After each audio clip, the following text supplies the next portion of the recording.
New York Congresswoman Alexandria Ocasio-Cortez has unveiled new details of her much-talked-about Green New Deal. It's in a letter to her colleagues. The freshman Democrat also asking for support for a resolution which outlines a plan to eliminate carbon emissions in the United States in a decade.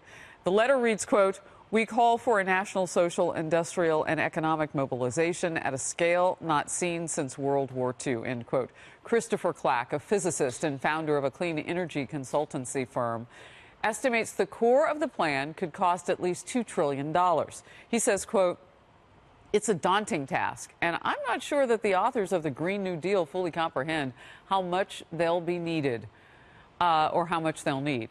Even sympathetic experts are casting doubts. Paul Bledsoe, a strategic advisor at the Progressive Policy Institute, writes, "I understand the value of aspirational goals. My personal view is that undermines the credibility of the effort," end quote.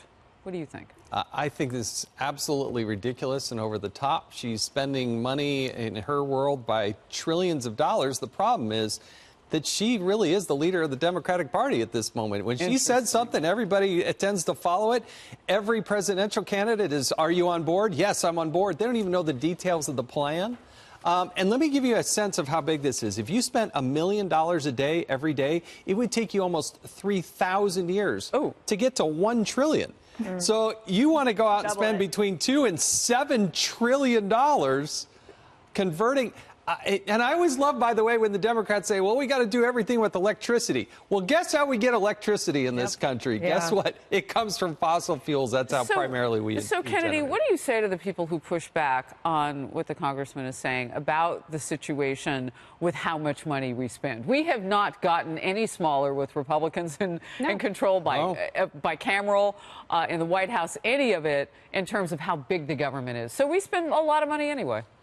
We do spend a lot of money, and I put some of this on Paul Ryan, who said that he was going to cut entitlements and didn't do it. And you have to have some sort of entitlement reform in order to keep the government going as is, and that's without adding new ones. And the way they're talking about this and the way they're talking about addressing historical oppression through the Green New Deal, it is essentially an entitlement. Now, I actually share with the Congresswoman the desire to be off fossil fuels, and I share the desire to no longer prop up regimes like we have in Venezuela and Saudi Arabia. I would love for the United States to no longer be oil dependent. I don't think it's the government's job to spend trillions of dollars that we don't have when the check for the $21 trillion hasn't even shown up yet. And that's going to gobble up most of the general budget. And you can rely on the incredible innovation and private industry in this country, which will solve those problems without government force. Real quickly, the Sierra Club, Tom Steyer's Next Gen America, as well as veteran Democrat Representative Earl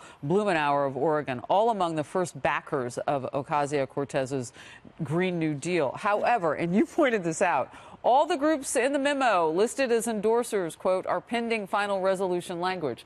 You're right. They don't know exactly what's in it at this point. But they're all endorsing. I always love how, sort of confused and misinformed she is on the facts. And when you come down to this quote, I loved when she said that it's going to generate millions of good, high-wage jobs. No. Actually, factually, it's going to do exactly the opposite. According to the Bureau of Labor Statistics, we need 100,000 new IT workers every year right now for all of the technology that we have going on in our economy. We are only producing 40,000 of them. So we are creating all these jobs right now that are open. She wants to create even more. We don't have the training for it. At the same time, according to McKinsey, we're automating a lot of this other technology on the other side of the spectrum. The closer we get to the green energy, it creates more automation and it creates more jobs that we don't have people for. So her plan will hasten this skills gap and put people out of work at a dramatic pace, according to our own government. Yeah, this is. I'm glad Tom Steyer is on board. Maybe we can confiscate all of his billions of dollars and still not pay for the $2 trillion. The truth is that big programs like this are done through force. They're not done voluntarily, especially if you're going to do it over the next 10 years. And it's going to be the middle class that's paying for it. It's not going to be the rich with the tippy tops that they like to pay for. It's going to be you and me. Everyday Americans are going to have to be paying for this. And guess what? The fossil fuel industry does get subsidies, but they can survive on their own if you took them away.